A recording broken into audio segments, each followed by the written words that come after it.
परमात्मने नमः। यथार्थ गीता श्रीमद् भगवत गीता अथ षोडशो अध्यायः। योगेश्वर भगवान श्री कृष्ण के प्रश्न प्रस्तुत करने की अपनी विशिष्ट शैली है। पहले वे प्रकरण की विशेषताओं का उल्लेख करते हैं जिससे पुरुष उसकी ओर आकर्षित हों। तत्पश्चात वे उस प्रकरण को स्पष्ट करते हैं। उदाहरण के लिए कर्म को लें। उन्होंने दूसरे अध्याय में ही प्रेरणा दी कि अर्जुन कर्म कर। तीसरे अध्याय में उन्होंने इंगित किया कि निर्धारित कर्म कर। निर्धारित कर्म है क्या? तो बताया यज्ञ की प्रक्रिया ही कर्म है। फिर उन्होंने यज्ञ का स्वरूप न बताकर पहले बताया कि यज्ञ आया कहां से और देता क्या है। चौथे अध्याय में 13-14 विधियों से यज्ञ का स्वरूप स्पष्ट किया जिसको करना कर्म है। यहां कर्म स्पष्ट होता है जिसका शुद्ध अर्थ है योग चिंतन, आराधना, जो मन और इंद्रियों की क्रिया से संपन्न होता है। इसी प्रकार उन्होंने अध्याय 9 में दैवी और आसुरी संपद का नाम लिया। उसकी विशेषताओं पर बल दिया कि अर्जुन आसुरी स्वभाव वाले मुझे तुच्छ कहकर पुकारते हैं। हूं तो मैं भी मनुष्य शरीर के आधार वाला, क्योंकि मनुष्य शरीर में ही मुझे यह स्थिति मिली है।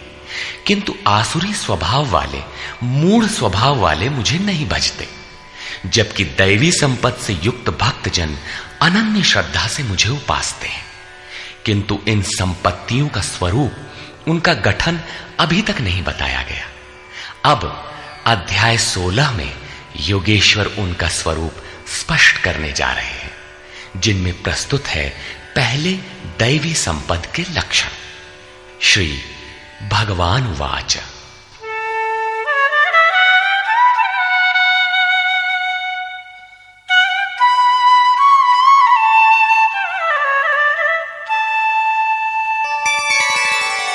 अभयं सत्व संशुद्धि ज्ञानयोग व्यवस्थितिः दानं दमश्च यज्ञश्च स्वाध्यायस्तप आर्जवम्। भय का सर्वथा अभाव, अंतःकरण की शुद्धता, तत्व ज्ञान के लिए ध्यान में दृढ़ स्थिति अथवा निरंतर लगन, सर्वस्व का समर्पण, इंद्रियों का भली प्रकार दमन, यज्ञ का आचरण, जैसा स्वयं श्री कृष्ण ने अध्याय 4 में बताया है। संयमाग्नि में हवन, इंद्रियाग्नि में हवन, प्राण अपान में हवन और अंत में ज्ञानाग्नि में हवन, अर्थात आराधना की प्रक्रिया जो केवल मन और इंद्रियों की अंतर क्रिया से संपन्न होती है। तिल, जौ, वेदी इत्यादि सामग्रियों से होने वाले यज्ञ का इस गीतोक्त यज्ञ से कोई संबंध नहीं है। श्री कृष्ण ने ऐसे किसी कर्मकांड को यज्ञ नहीं माना। स्वाध्याय अर्थात स्वस्वरूप की ओर अग्रसर कराने वाला अध्ययन। तप अर्थात मन सहित इंद्रियों को इष्ट के अनुरूप ढालना, तथा आर्जवम शरीर और इंद्रियों सहित अंतःकरण की सरलता। अहिंसा सत्यम क्रोधस् त्यागः शान्तिरपैशुनम् दया भूतेष्वलोलुप्त्वम् मार्दवम् ह्रीरचापलम्। अहिंसा अर्थात आत्मा का उद्धार, आत्मा को अधोगति में पहुंचाना ही हिंसा है। श्री कृष्ण कहते हैं, यदि मैं सावधान होकर कर्म में न बरतूं तो इन संपूर्ण प्रजा का हनन करने वाला और वर्ण संकर का कर्ता हूं। आत्मा का शुद्ध वर्ण है परमात्मा। उसका प्रकृति में भटकना वर्ण संकर है, आत्मा की हिंसा है, और आत्मा का उद्धार ही अहिंसा है। सत्य, सत्य का अर्थ यथार्थ और प्रिय भाषण नहीं है। आप कहते हैं ये वस्त्र हमारा है, तो क्या आप सच बोलते हैं?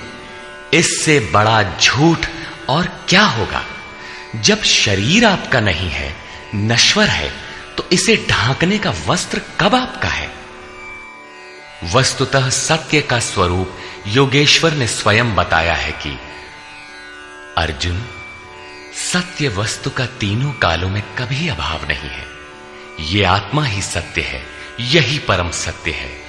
इस सत्य पर दृष्टि रखना, क्रोध का न होना, सर्वस्व का समर्पण, शुभाशुभ कर्म फलों का त्याग, चित्त की चंचलता का सर्वथा अभाव, लक्ष्य के विपरीत निंदित कार्यों को न करना, संपूर्ण प्राणियों में दया भाव, इंद्रियों का विषयों से संयोग होने पर भी उनमें आसक्ति का अभाव, कोमलता, अपने लक्ष्य से विमुख होने में लज्जा, व्यर्थ की चेष्टाओं का अभाव तथा तेजः क्षमा धृतिः शौचम् अद्रोहो नातिमानिता भवन्ति सम्पदं दैवीम् अभिजातस्य भारत। तेज जो एकमात्र ईश्वर में है, उसके तेज से जो कार्य करता है, महात्मा बुद्ध की दृष्टि पड़ते ही अंगुलीमाल के विचार बदल गए। ये उस तेज का ही परिणाम था जिससे कल्याण का सृजन होता है, जो बुद्ध में था। क्षमा, धैर्य, शुद्धि, किसी में शत्रु भाव का न होना, अपने में पूज्यता के भाव का सर्वथा अभाव, ये सब तो हे अर्जुन दैवी संपत्ति को प्राप्त पुरुष के लक्षण हैं। इस प्रकार कुल 26 लक्षण बताए, जो सब के सब तो साधना में परिपक्व अवस्था वाले पुरुष में संभव है और आंशिक रूप में आप में भी निश्चित है, तथा आसुरी संपत्ति से आप्लावित मनुष्यों में भी ये गुण है, किंतु प्रसुप्त रहते हैं, तभी तो घोर पापी को भी कल्याण का अधिकार है। अब आसुरी संपद के प्रमुख लक्षण बताते हैं।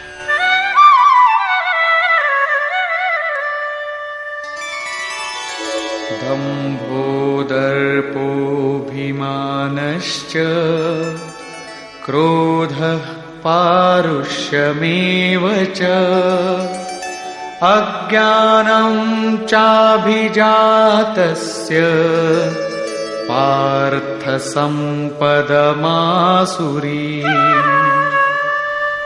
हे पार्थ, पाखंड, घमंड, अभिमान, क्रोध, कठोर वाणी और अज्ञान, ये सब आसुरी संपद को प्राप्त पुरुष के लक्षण हैं। दोनों संपदाओं का कार्य क्या है? दैवी संपद विमोक्षाय निबन्धायासुरी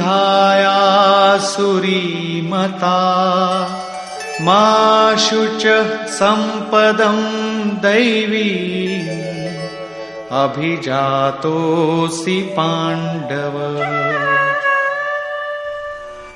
इन दोनों प्रकार की संपदाओं में से दैवी संपत्ति तो विमोक्षाय, विशेष मोक्ष के लिए है, और आसुरी संपदा बंधन के लिए मानी गई है। हे अर्जुन, तू शोक मत कर, क्योंकि दैवी संपदा को प्राप्त हुआ है, विशेष मुक्ति को प्राप्त होगा, अर्थात मुझे प्राप्त होगा। वे संपदाएं रहती कहां हैं?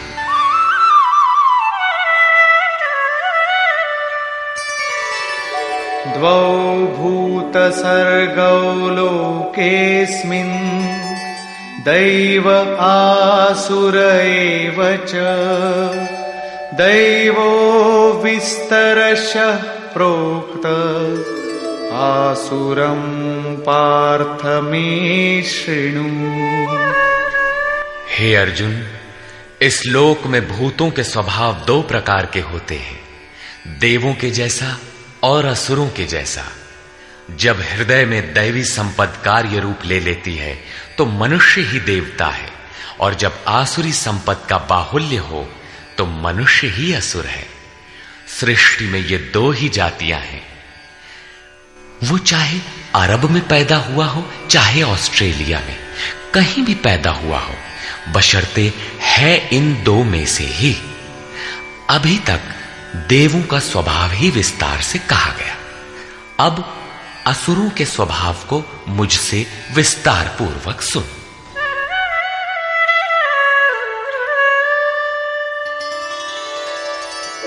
प्रवृत्तिञ्च निवृत्तिञ्च जना न विदुरासुराः न शौचं नापि चाचारो न सत्यं तेषु विद्यते।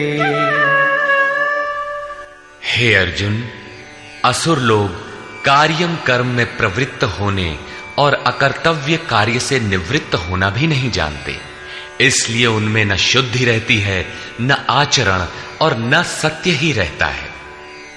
उन पुरुषों के विचार कैसे होते हैं? असत्यम प्रतिष्ठं ते जगदाहुरनीश्वरम् अपरस्पर संभूतम् किमन्यत् काम हेतुकम्। वे आसुरी प्रकृति वाले मनुष्य कहते हैं कि जगत आश्रय रहित है, सर्वथा झूठा है और बिना ईश्वर के अपने आप स्त्री पुरुष के संयोग से उत्पन्न हुआ है, इसलिए केवल भोगों को भोगने के लिए है, इसके सिवाय और क्या है?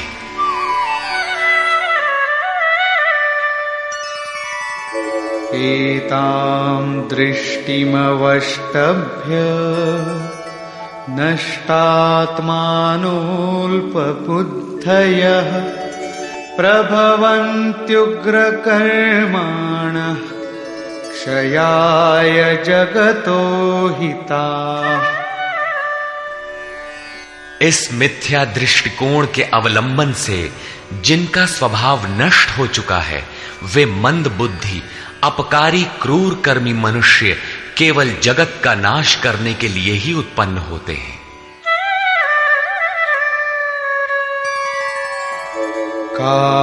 काममाश्रित्य दुष्पूरम् दम्भमानमदान्विताः मोहाद् गृहीत्वात् सद्ग्राहान् प्रवर्तन्ते शुचिव्रताः।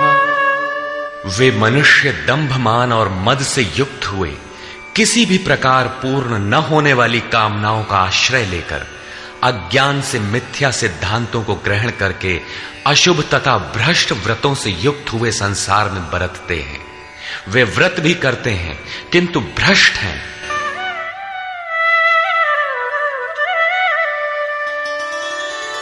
चिंताम परिमेयांच प्रलयांतामुपाश्रिताः कामोपभोगपरमा एतावदिति निश्चिताः। वे अंतिम श्वास तक अनंत चिंताओं को लिए रहते हैं और विषयों को भोगने में तत्पर वे बस इतना ही आनंद है ऐसा मानते हैं। उनकी मान्यता रहती है कि जितना हो सके भोग संग्रह करो, इसके आगे कुछ नहीं है।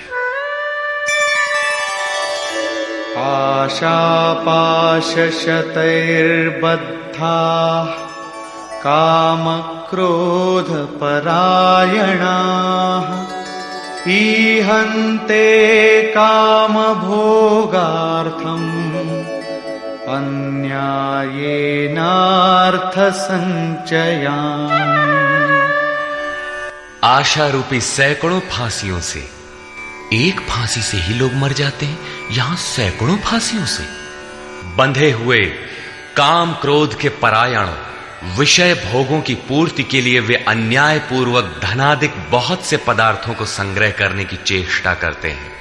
अतः धन के लिए वे रात दिन असामाजिक कदम उठाया करते हैं। आगे कहते हैं,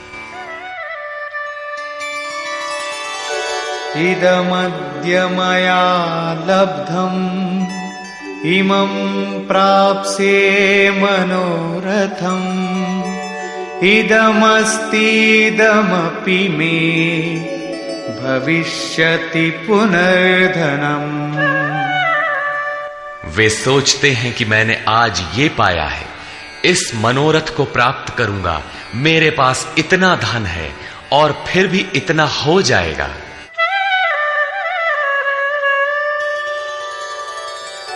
असौ मया हतः शत्रुः हनिष्ये चापरानपि ईश्वरोऽहमहं भोगी सिद्धोऽहं बलवान सुखी। वो शत्रु मेरे द्वारा मारा गया और दूसरे शत्रुओं को भी मैं मारूंगा। मैं ही ईश्वर और ऐश्वर्य का भोगने वाला हूं। मैं ही सिद्धियों से युक्त बलवान और सुखी हूं।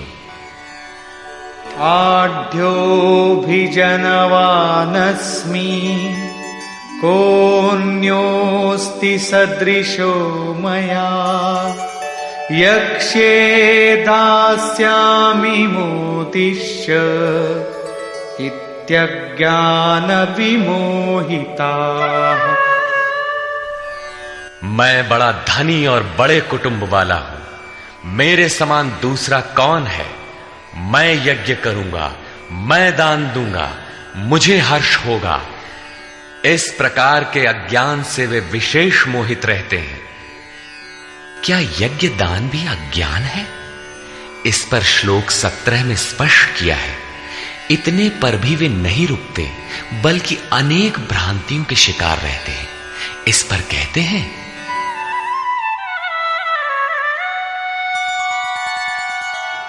अनेक चित्त विभ्रांता मोहजाल समावृताः प्रसक्ताः कामभोगेषु पतन्ति नरकेषु च। अनेक प्रकार से भ्रमित हुए चित्त वाले, मोह जाल में फंसे हुए, विषय भोगों में अत्यंत आसक्त वे आसुरी स्वभाव वाले मनुष्य अपवित्र नरक में गिरते हैं। आगे श्री कृष्ण स्वयं बताएंगे कि नरक क्या है। आत्मसंभाविता स्तब्धा धनमानमदान्विता यजन्ते नाम यज्ञैस्ते दम्भेना विधिपूर्वकम्।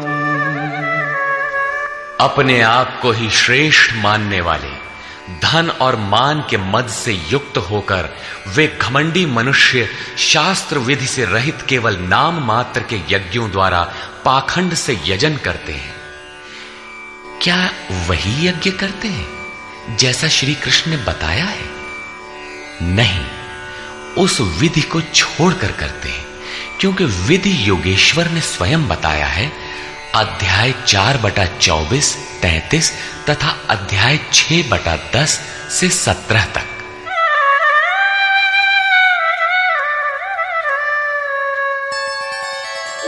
अहंकारं बलं दर्पं कामं क्रोधं च संश्रिताः मामात्मपरदेहेषु प्रद्विषन्तोऽभ्यसूयकाः। वे दूसरों की निंदा करने वाले, अहंकार, बल, घमंड, कामना और क्रोध के परायण हुए पुरुष अपने और दूसरों के शरीर में स्थित मुझ अंतर्यामी परमात्मा से द्वेष करने वाले हैं। शास्त्र विधि से परमात्मा का सुमिरन एक यज्ञ है। जो इस विधि को त्याग कर नाम मात्र का यज्ञ करते हैं, यज्ञ के नाम पर कुछ न कुछ करते ही रहते हैं। वे अपने और दूसरे के शरीर में स्थित मुझ परमात्मा से द्वेष करने वाले हैं। लोग द्वेष करते ही रहते हैं और बच भी जाते हैं। क्या ये भी बच जाएंगे? इस पर कहते हैं, नहीं।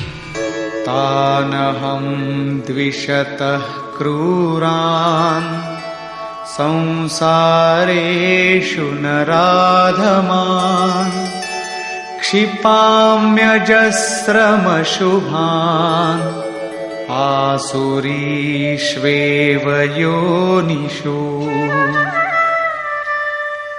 मुझसे द्वेष करने वाले उन पापाचारी क्रूर कर्मी नराधमों को मैं संसार में निरंतर आसुरी योनियों में ही गिराता हूं। जो शास्त्र विधि को त्याग कर यजन करते हैं वे पाप योनि है, वही मनुष्यों में अधम है। इन्हीं को क्रूर कर्मी कहा गया है, अन्य कोई अधम नहीं है। पीछे कहा था ऐसे अधमों को मैं नरक में गिराता हूं, उसी को यहां कहते हैं कि उन्हें अजस्र आसुरी योनियों में गिराता हूं। यही नरक है।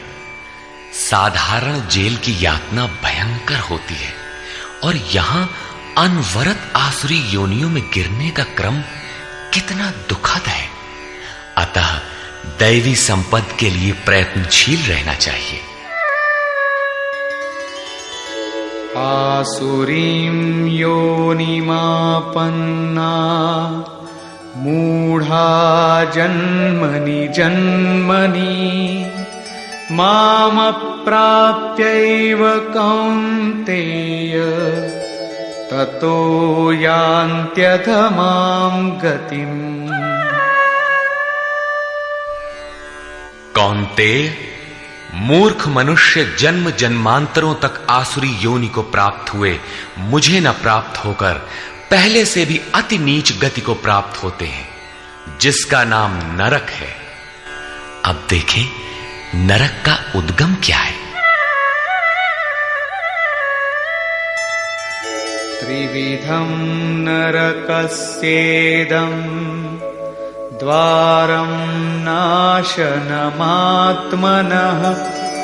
कामः क्रोधस्तथा लोभस्तस्मादेतत्त्रयं त्यजेत्। काम, क्रोध और लोभ ये 3 प्रकार के नरक के मूल द्वार हैं। ये आत्मा का नाश करने वाले, उसे अधोगति में ले जाने वाले हैं। अतः इन तीनों को त्याग देना चाहिए। इन्हीं तीनों पर आसुरी संपत्ति टिकी हुई है। इन्हें त्यागने से लाभ। एतैर्विमुक्तः कौन्तेय तमोद्वारैस्त्रिभिर्नरः आचरत्यात्मनः श्रेयः ततो याति परां गतिम्। कौन्तेय, नरक के इन तीनों द्वारों से मुक्त हुआ पुरुष अपने परम कल्याण के लिए आचरण कर पाता है, जिससे वो परम गति अर्थात मेरे को प्राप्त होता है। इन तीनों विकारों को त्यागने पर ही मनुष्य नियत कर्म करता है, जिसका परिणाम परम श्रेय है।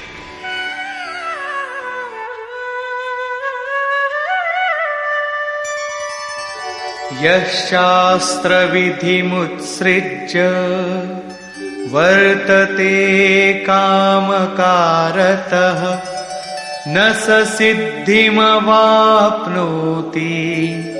न सुखं न परां गतिम्। जो पुरुष उपर्युक्त शास्त्र विधि को त्याग कर अपनी इच्छा से बरतता है, वो न सिद्धि को प्राप्त होता है, न परम गति को और न सुख को ही प्राप्त होता है।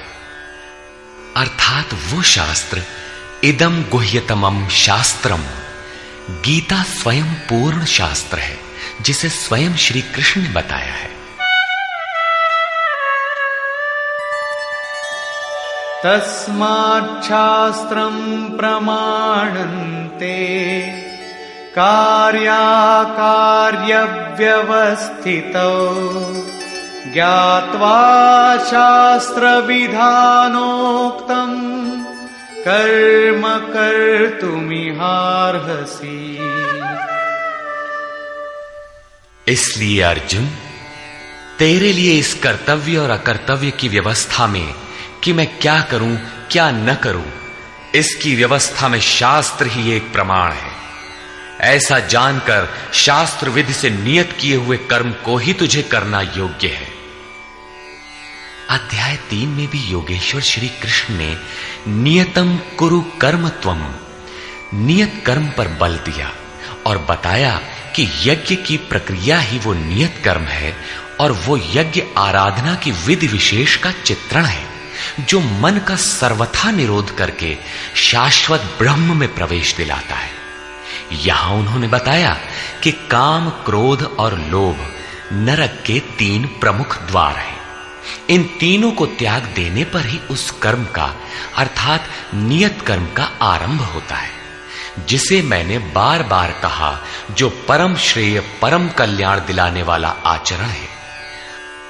बाहर सांसारिक कार्यों में जो जितना व्यस्त है उतना ही अधिक काम, क्रोध और लोभ उसके पास सजा सजाया मिलता है। कर्म कोई ऐसी वस्तु है कि काम, क्रोध और लोभ को त्याग देने पर ही उसमें प्रवेश मिलता है, कर्म आचरण में ढल पाता है। जो उस विधि को त्याग कर अपनी इच्छा से आचरण करता है उसके लिए सुख सिद्धि अथवा परम गति कुछ भी नहीं है। अब कर्तव्य और अकर्तव्य की व्यवस्था में शास्त्र ही एकमात्र प्रमाण है। अतः शास्त्र विधि के ही अनुसार तुझे कर्म करना उचित है और वो शास्त्र है गीता। निष्कर्ष, इस अध्याय के आरंभ में योगेश्वर श्री कृष्ण ने दैवी संपद का विस्तार से वर्णन किया, जिसमें ध्यान में स्थिति, सर्वस्व का समर्पण, अंतःकरण की शुद्धि, इंद्रियों का दमन, मन का शमन, स्वरूप को स्मरण दिलाने वाला अध्ययन, यज्ञ के लिए प्रयत्न, मन सहित इंद्रियों को तपाना, अक्रोध, चित्त का शांत प्रवाहित रहना इत्यादि 26 लक्षण बताए, जो सब के सब तो इष्ट के समीप पहुंचे हुए योग साधना में प्रवृत्त किसी साधक में संभव है, आंशिक रूप से सब में है। तदनंतर उन्होंने आसुरी संपद में प्रधान 4-6 विकारों का नाम लिया, जैसे अभिमान, दंभ, कठोरता, अज्ञान इत्यादि, और अंत में निर्णय दिया कि अर्जुन, दैवी संपत्तो विमोक्षाय, पूर्ण निवृत्ति के लिए है, परम पद की प्राप्ति के लिए है, और आसुरी संपद बंधन और अधोगति के लिए है। अर्जुन, तू शोक न कर, क्योंकि तू दैवी संपत्ति को प्राप्त हुआ है। ये संपदाएं होती कहां हैं? उन्होंने बताया कि इस लोक में मनुष्यों के स्वभाव 2 प्रकार के होते हैं, देवताओं जैसा और असुरों जैसा। जब दैवी संपत्ति का बाहुल्य होता है तो मनुष्य देवताओं जैसा होता है, और जब आसुरी संपत्ति का बाहुल्य होता है तो मनुष्य असुरों जैसा है।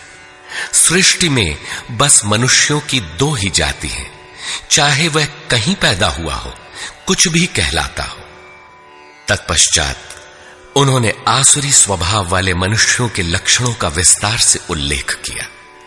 आसुरी संपत्ति को प्राप्त पुरुष कर्तव्य कर्म में प्रवृत्त होना नहीं जानता और अकर्तव्य कर्म से निवृत्त होना नहीं जानता। वह कर्म में जब प्रवृत्त ही नहीं हुआ तो न उसमें सत्य होता है, न शुद्धि और न आचरण ही होता है। उसके विचार में जगत आश्रय रहित, बिना ईश्वर के, अपने आप स्त्री पुरुष के संयोग से उत्पन्न हुआ है। अतः केवल भोग भोगने के लिए है, इससे आगे क्या है? यह विचार कृष्ण काल में भी था, सदैव रहा है। केवल चार्वाक ने कहा हो ऐसी बात नहीं है। जब तक जनमानस में दैवी आसुरी संपद का उतार चढ़ाव है तब तक रहेगा। श्री कृष्ण कहते हैं, वे मंद बुद्धि वाले पुरुष सबका अहित अर्थात कल्याण का नाश करने के लिए ही जगत में पैदा होते हैं। वे कहते हैं, मेरे द्वारा यह शत्रु मारा गया, उसे मारूंगा। इस प्रकार अर्जुन, काम क्रोध के आश्रित वे पुरुष शत्रुओं को नहीं मारते, बल्कि अपने और दूसरों के शरीर में स्थित मुझ परमात्मा से द्वेष करने वाले हैं।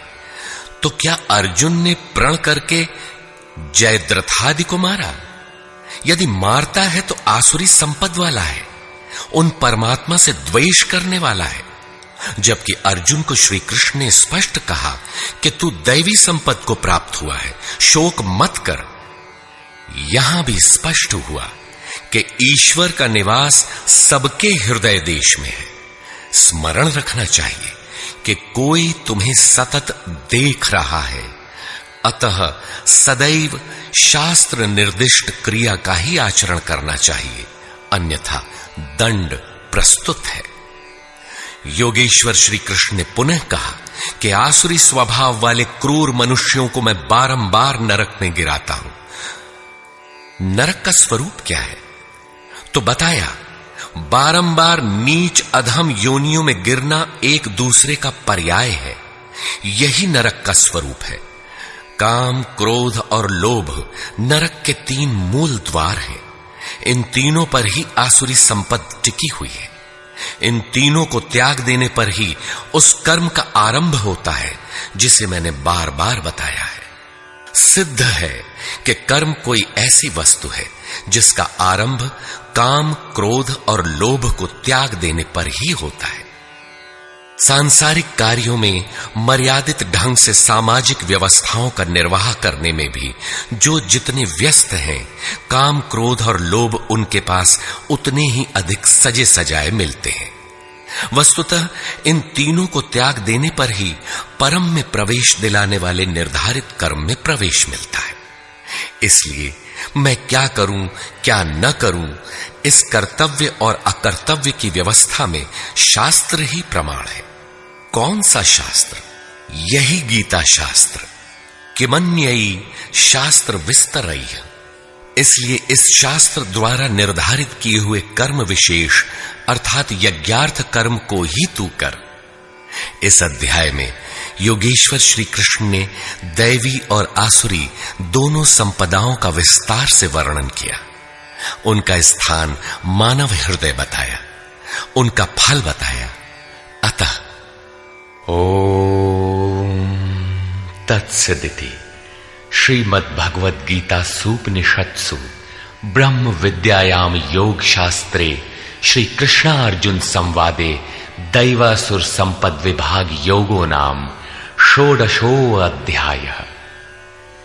इस प्रकार स्वामी अड़गड़ानंद कृत श्रीमद् भगवद गीता के भाष्य यथार्थ गीता का 16वां अध्याय पूर्ण होता है। हरि ओम तत्सत।